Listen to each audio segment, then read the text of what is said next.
Welcome to IT Pro in the Know, the ITProTV webinar series. We'll be live tweeting during the webinar at #ProsKnow. Have a question?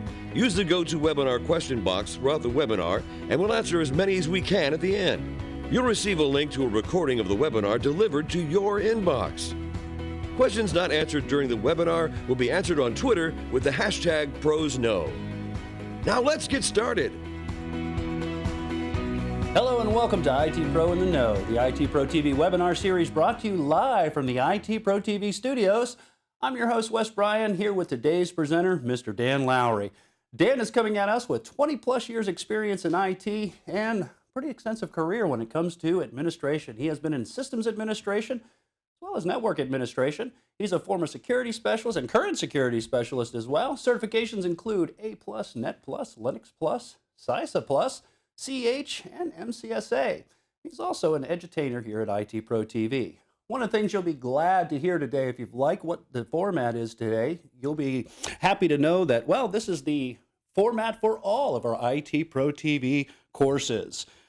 What is ITProTV? But we call it binge-worthy IT learning because we offer an engaging way to learn and grow your career. Whether you're just starting out or you're a seasoned professional, we've got the courses to meet your needs from a variety of vendors including CompTIA, Cisco, Linux, Apple, and Microsoft, including some of the more popular topics like security and cloud. All online, all on demand.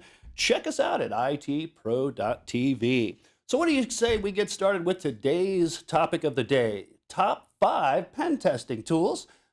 And join me in welcoming to the stage Mr. Dan Lowry. Dan, how are we doing today, sir? I'm doing great, Wes. Glad to be here. We have to talk about pen testing stuff, so it's going to be a lot of fun for me anyway. Absolutely. As well as you out there watching. We're going to have a good time, but before we get to that, we kind of understand why I'm here. But maybe we want to hear back from you. So we've got this cool little poll. Let's take a little listen from our audience, see what they have to say on why they've joined us today.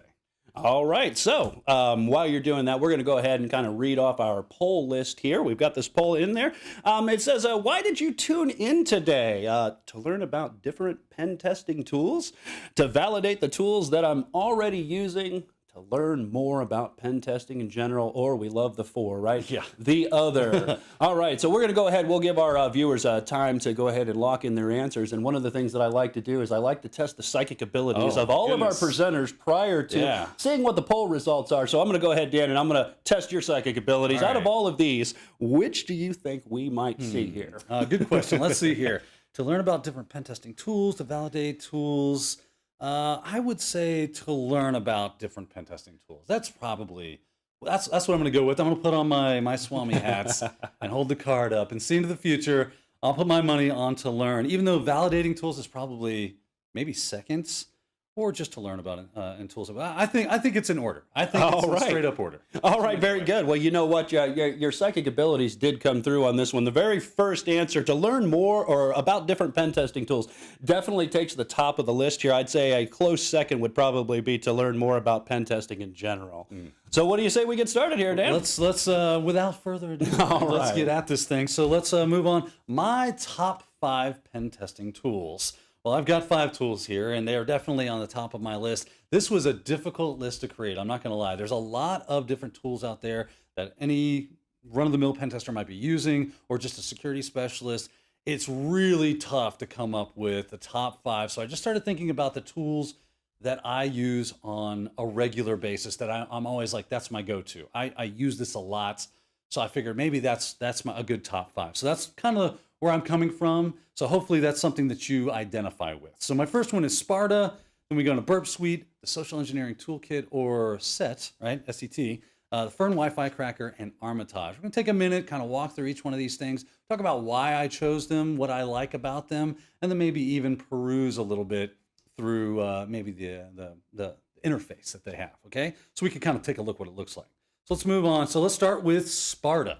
Sparta was a gift from heaven that I didn't even know that I wanted until it landed at my feet one day. It was a lot of fun. I was like, this is amazing. So I do a lot of CTF, capture the flag stuff, and that is something that is a lot of fun, right? I highly recommend that you get out there and do that. Download some of this stuff. Go to Vuln Hub and things like that. You can download these things and play around in a virtualized environment.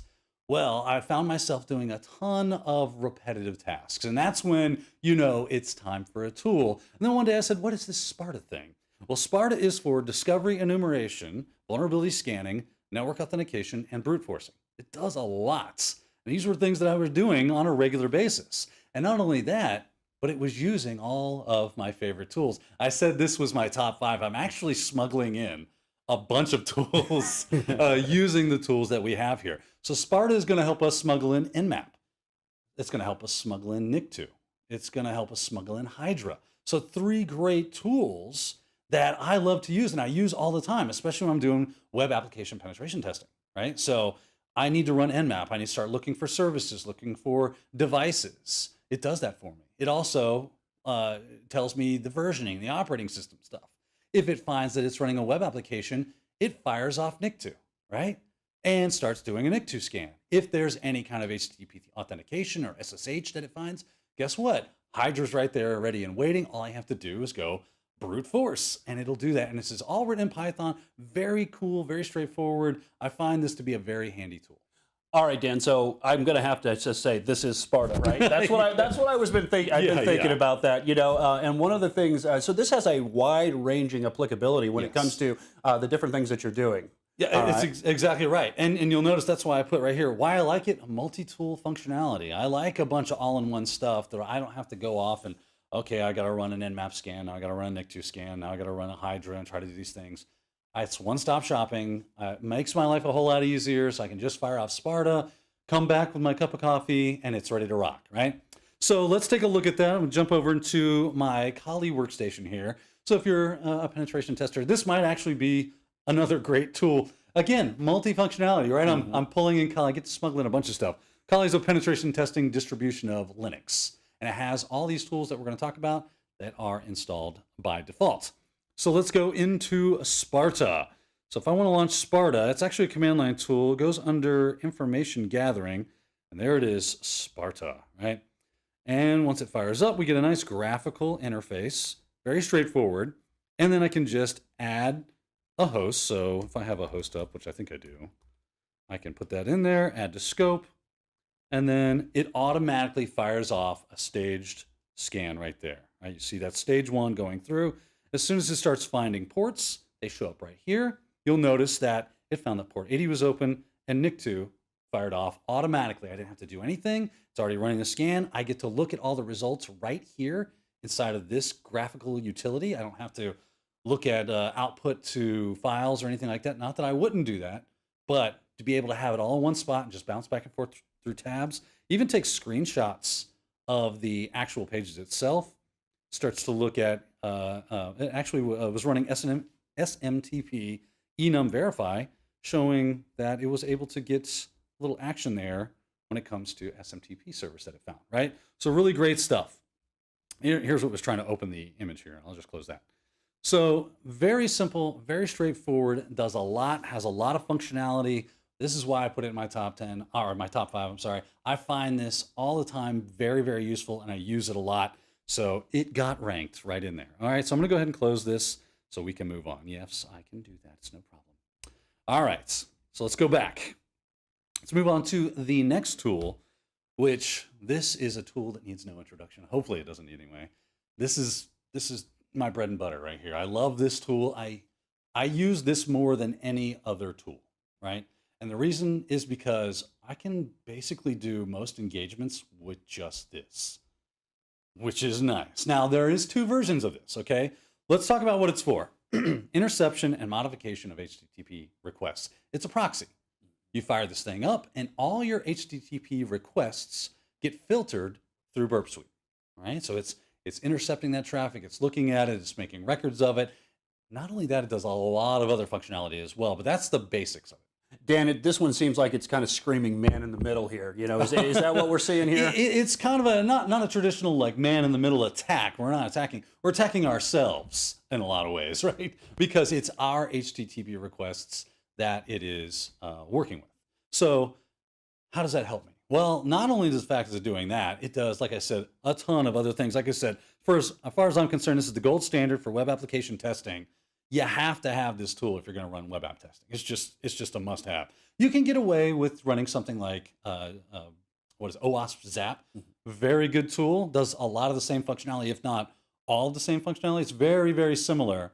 That is a completely open source product, as where Burp Suite from Portswigger, they have two versions. They have the community version, which is free to distribute and enjoy.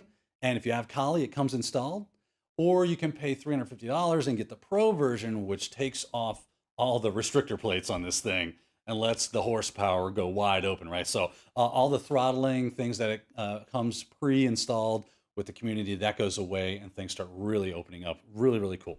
So let's jump over and take a look at Burp Suite. I'm actually already running it, so we can take a look here. Lots of different wonderful tabs that we have available. I'll zoom in to make it a little easier to see. Starts off with the target tab. Basically, here are some sites that you've perused to. Here's the IP addresses, here's the URLs, and you can kind of keep a list of anything that you've touched during your engagement. And that might be very helpful. It also might be helpful for you to pick and choose out of that target list the scope, things that I want in scope and things I want out of scope. So that becomes super helpful.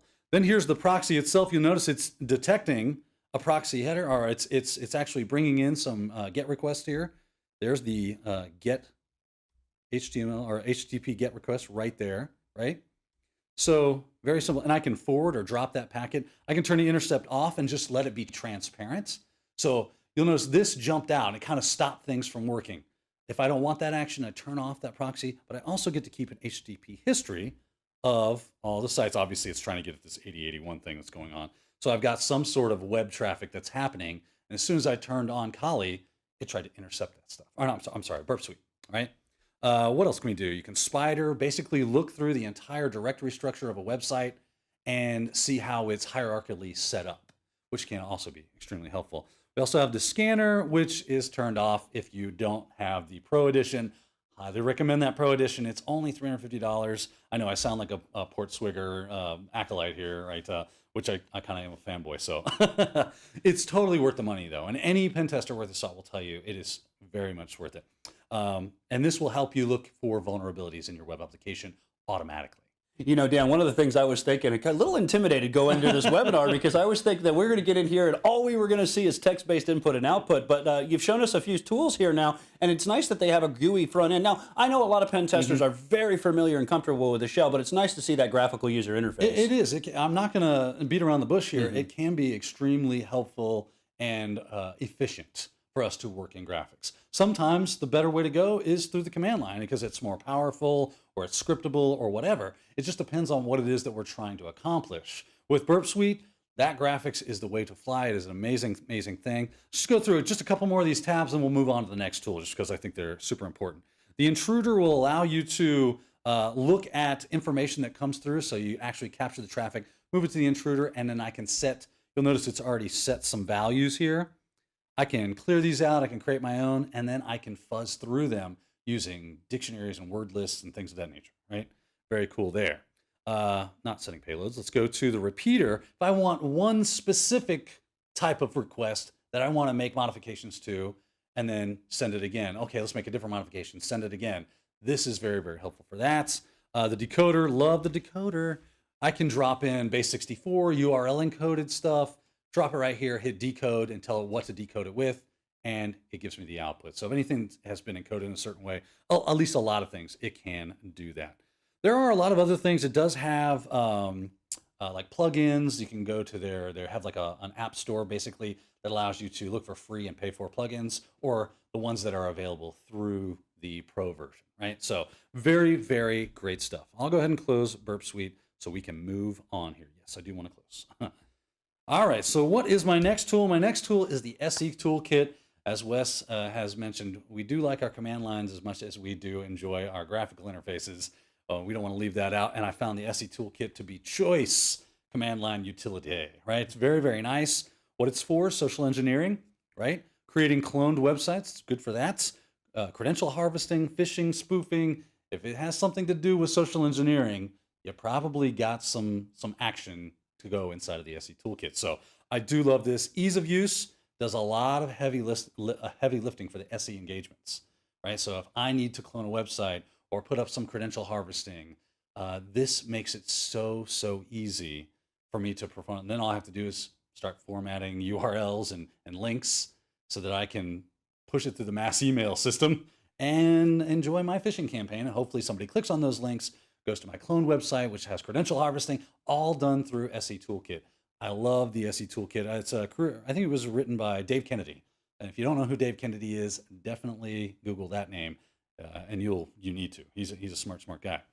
So let's take a look at the SE Toolkit very quickly. And all you do is type in SE Toolkit, and you'll see it gets cool ASCII art, as any good pen testing tool will have.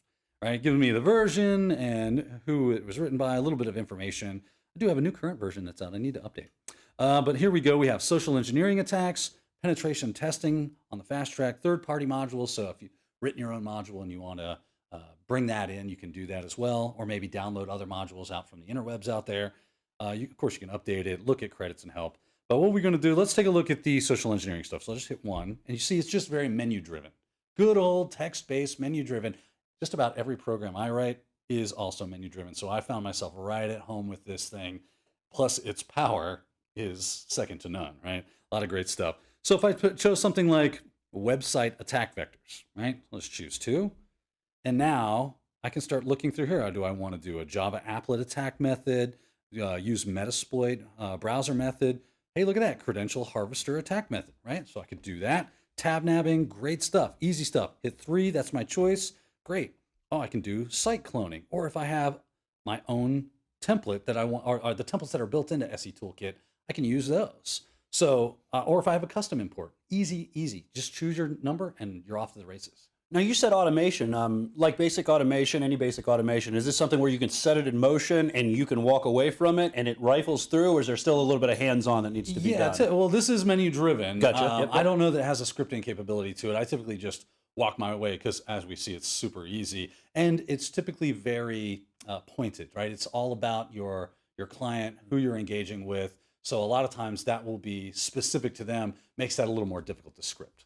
And so just to give it an example for like number 2 here, I'm just going to take number 2 here, site cloner, all right? So when we're doing like phishing scams and stuff, we want it to appear like it's coming from a legitimate site to make the attack successful. So what this does is it takes that site and says, hey, let me make a duplicate of it, and it looks like the real thing, but it might not. Exactly right. Wes is that's tricky. He's following the bouncing ball. It's very simple. You clone a site, something like Facebook, a Twitter, LinkedIn, whatever. Maybe there's a site that company uses that's kind of their own baby. You could go out and clone that. As long as you can hit it from the internet, you just want to make it look as legit as possible, and this does a very good job of that. There's other tools that can do those things, but this is that one-stop shopping thing that I love so very much, right? It allows me to just go to SE Toolkit, do a bunch of other things along with site cloning. I don't have to know a bunch of tools. I just need to know it's in the SE Toolkit. So that's why I like that. Great stuff. All right, so I'm going to get out here because we're not going to clone any sites. It'll take forever. And we'll escape. There we go. And hack the Gibson. Don't forget to do that. Okay, going on to our next tool, which is the Fern Wi-Fi Cracker. Any good pen tester worth their salt needs to know how to do some wireless work, right? So you got to pen test that wireless device because they're just so ubiquitous. They're everywhere.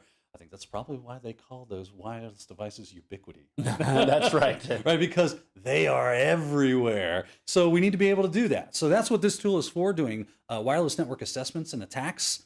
So why I like it, this is another graphical interface. I know I'm jumping all over the GUI stuff, but it allows me to smuggle in some.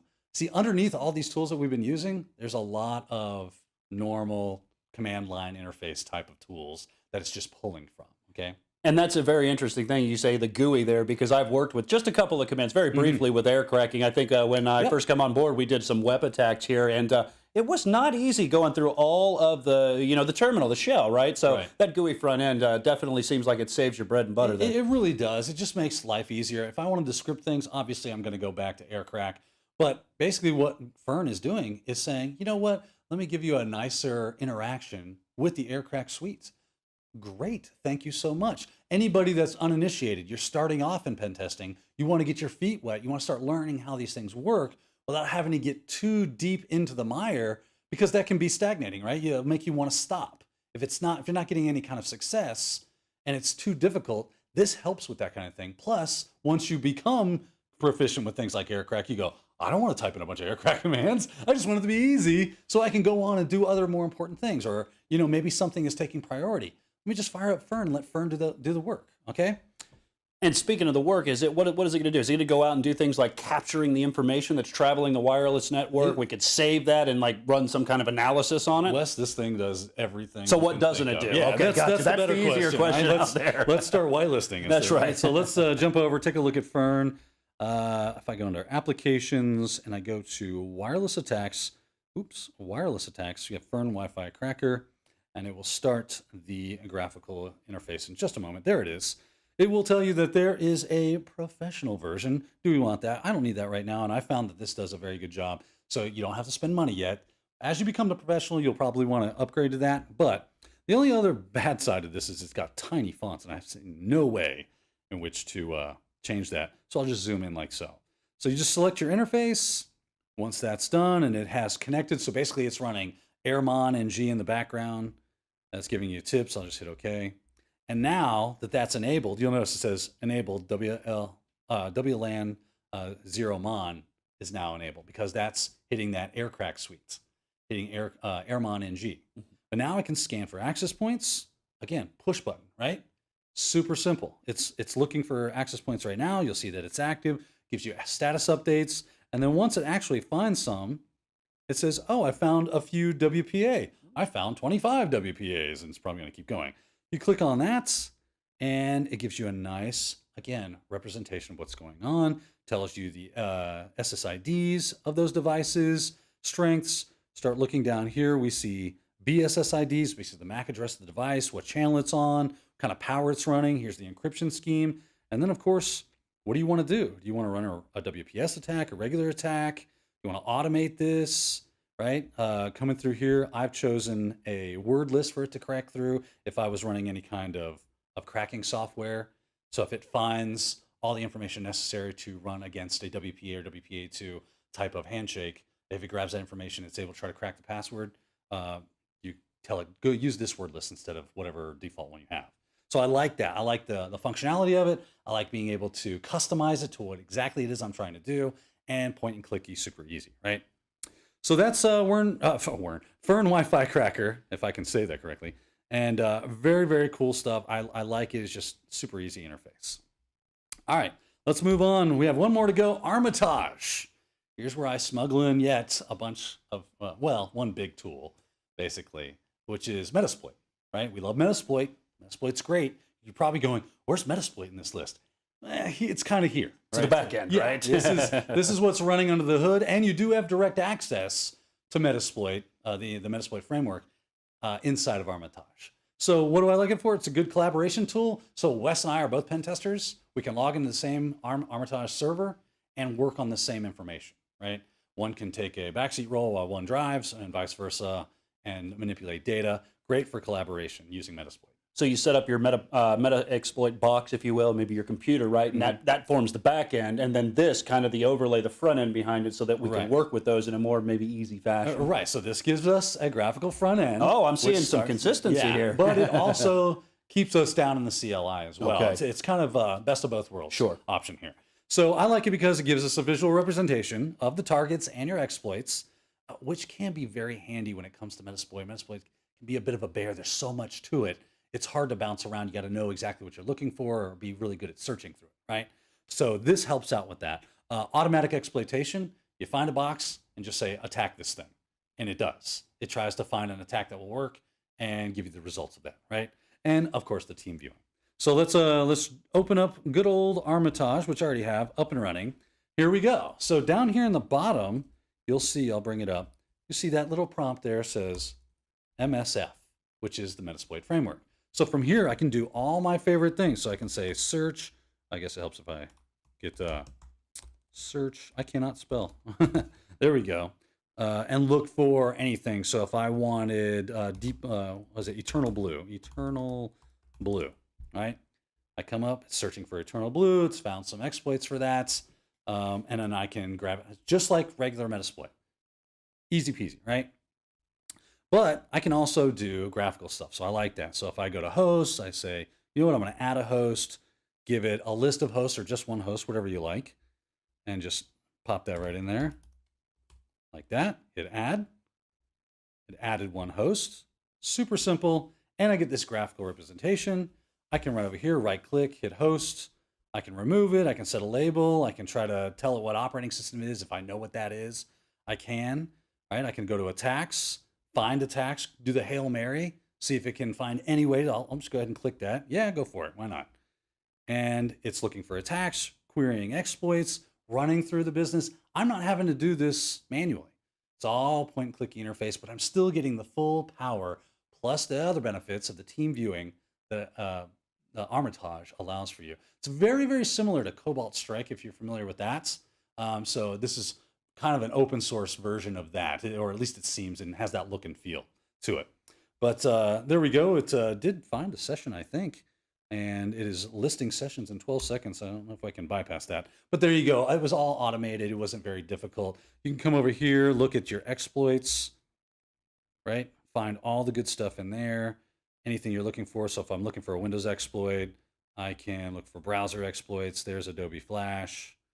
And the list is extensive. And it's going to launch these attacks based on whatever parameter that you select in this list here? Correct. That's very interesting. Yeah, very, very nice. So it's just super easy. Click on the attack you want. Then it brings up a graphical interface of setting any of the options that need to be set, and you're off to the races. Or if you just want to, drop down in the shell that's below it and start doing Metasploit stuff like you normally do from the command line.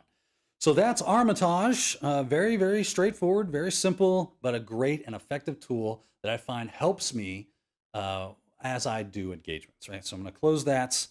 And Wes, I think that is about all we have for my top 5 tools. All right, very good. And I'd like to ask you, if I could, just a couple of questions here. You know, you've mentioned top 10, and I keep hearing that top 10 slip in there, even though we picked out 5. Are there many more tools out there? What would you give maybe a piece of advice if anybody's thinking about pen testing with all the different tools are out there? Would it be just know exactly what you're going to do, or what kind of advice would you maybe great give? question. I mean, like Wes says, there's so many tools available for you. How do I know which ones are right? How do I know which ones are going to be effective? And really, that comes from actually getting your hands dirty. Download a copy of Kali and start running tools. Don't be afraid to work with it. Set up a small lab, use virtualization, or if you have a few spare machines running around, install a couple of operating systems, put some known exploits on them, and see if you can't get some action with it, right? Set up a wireless network, work with Fern. That's the best way to do it. Maybe you can't stand Fern. It's horrible, and that's fine. This is completely subjective, and that's what I love about these types of webinars. Nothing I say is wrong, right? So any tool that you like that gets the job done, I say that's the right tool. So if you don't like Armitage, you just like Metasploit, then Metasploit's the right tool. There are new tools coming out all the time, so we got to be on the lookout for those. You never know what's going to pop around the corner. Do I have to pull out my pocketbook when it comes to maybe getting Metasploit, or is that something that we can just go out and download? It's free $99. My favorite price. That's free right. is like the best one that I have. Well, you know that's great, Dan. A lot of great information. But we're going to go ahead. We're going to take the time to open it up for questions out there. We know that you guys have got some questions for Dan Lowry here, and well, it looks like we already got a couple coming in. So. What a coincidence there. So it does look like we've got one question coming from Brian from Toronto, and it does say a few others here. I asked this question, and you kind of already answered it, but maybe you can reiterate the OS you've been using, and if there are any others. So what OS are you using, and are there any others? And they ask specifically, can we do this in Windows? Yeah, great questions. Excellent question. That's not a bad question at all. There are definitely other operating systems. The operating system I'm using is Kali Linux, which is freely available. You can go out and download that. Excellent. And get it installed, start running it.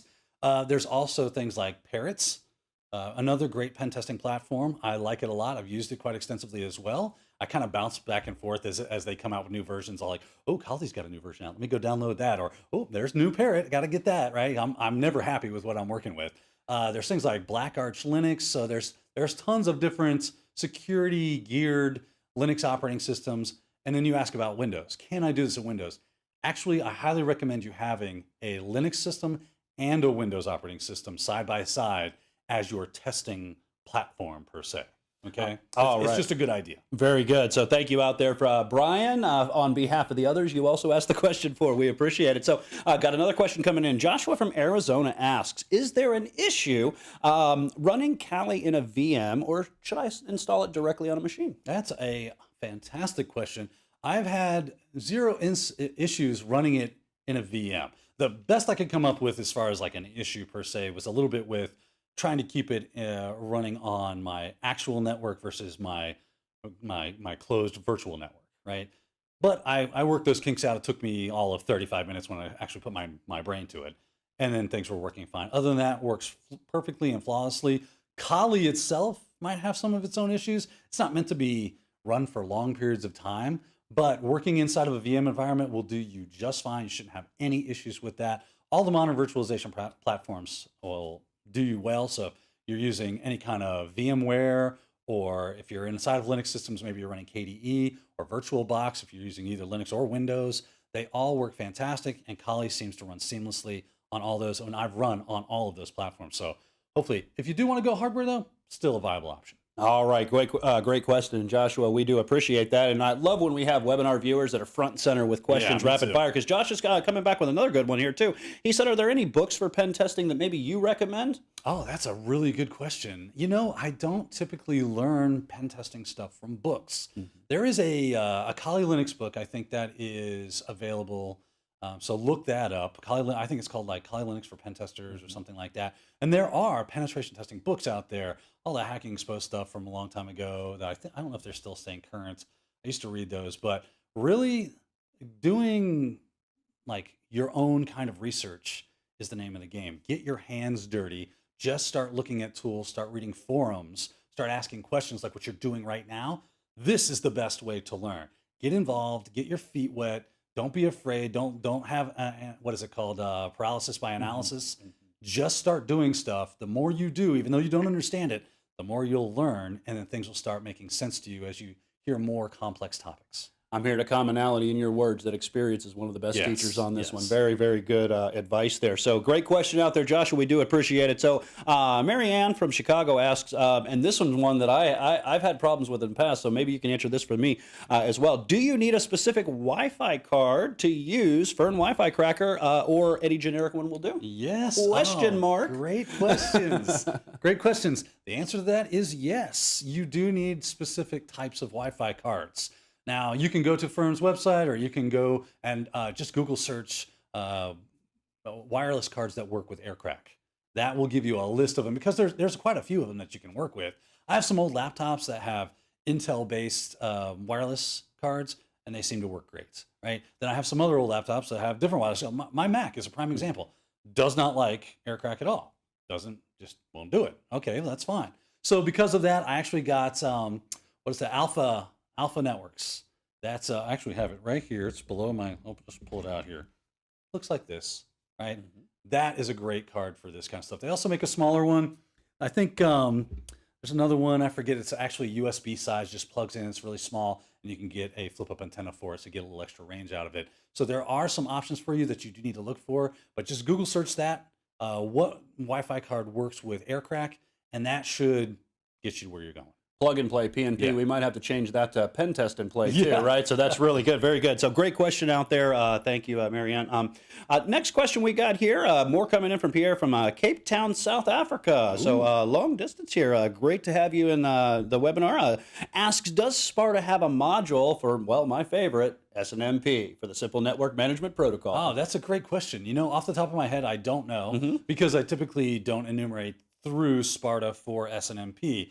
But that's a really good question. I'll tell you a good way to figure it out. Download Kali, run Sparta, and see if it picks up that there's SNMP. Now, that device that we did scan does have SNMP traffic happening. So if it does enumeration there, I would assume that it would pick it up. Maybe it doesn't do it by default, or it doesn't do it at all. It's going to be one of those two answers. Great questions. I like these questions. These are good. These are coming from obvious techies like me too. So another one's coming in, and thank you, Pierre, as well.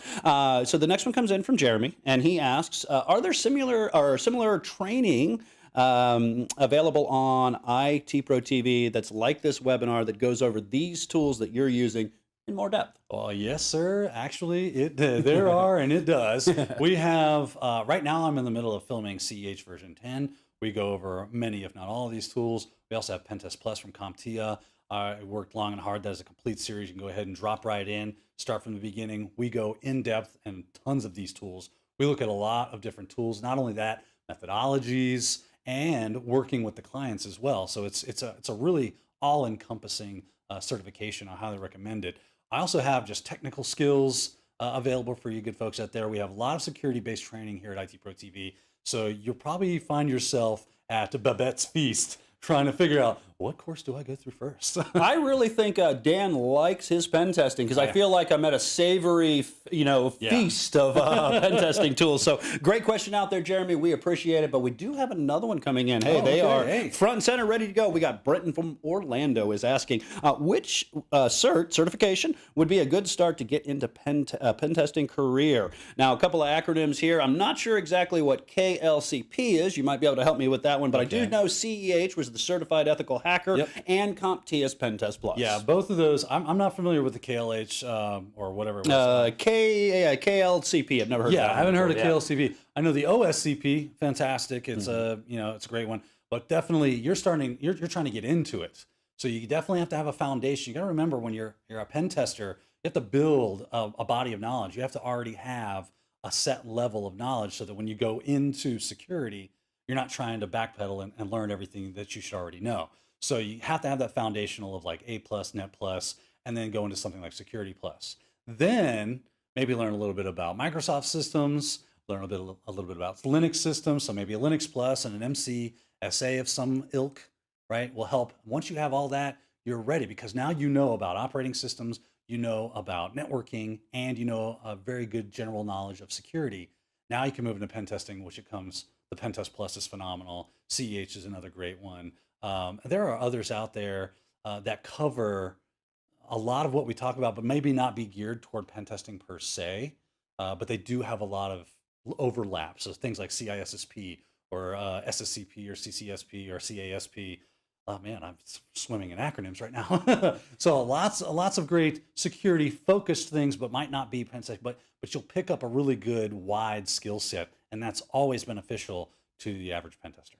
You know, Dan, we started the series, the webinar out here, and I was testing your psychic abilities. Apparently, your psychic abilities are still good, so I might need to get this week's lotto numbers. And the reason I say is because the next question comes up, and it's from Evan, and they're actually, he's asking, do you rate the OSCP, do you rate the OSCP certification, let me get this acronym right, the Offensive Security Certified Professional from Offensive Security Company. You know, how do you rate it? How do I rate it? Yeah. I rate it high. It's a very good, for good reason. I've taken their training. It's very good. I highly recommend it.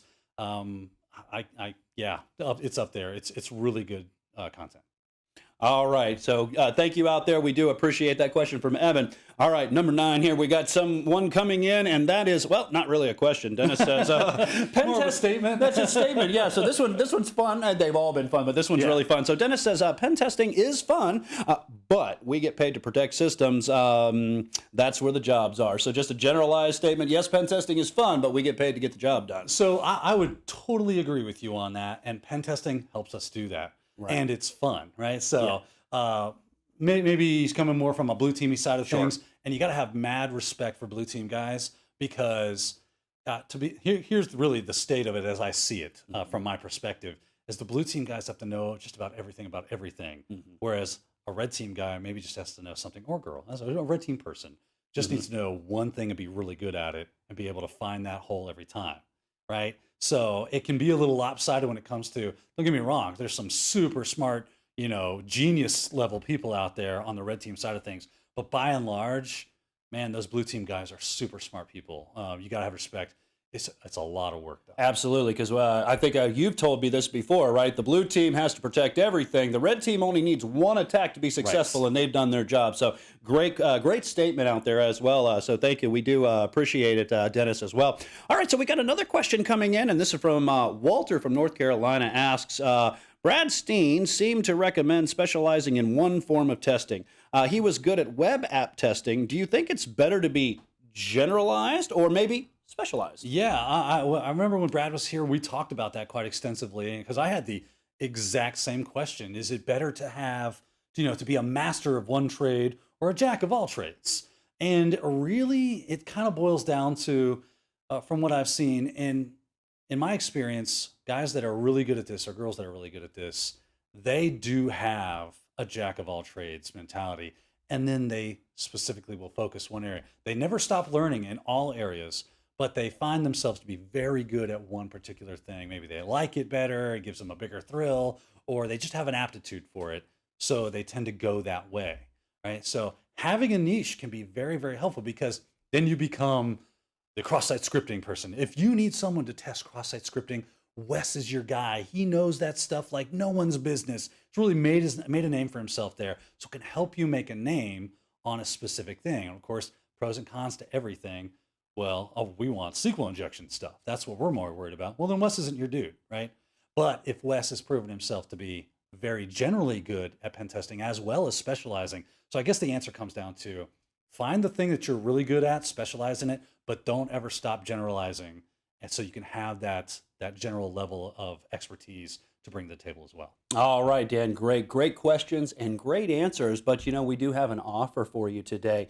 If you like what you saw here today, you might want to take a look at an ITProTV membership. That's right, you can check out a free membership, and no credit card is required, with access to select courses in our daily live feed. You can also get a full personal membership that provides complete access to the course library with or without practice exams. And if you're on a team you really like this one, you'll want to check out our businesses page, which offers a tour of the Pro Portal, used to maximize your team's investment in training. Remember, check us out at itpro.tv/business.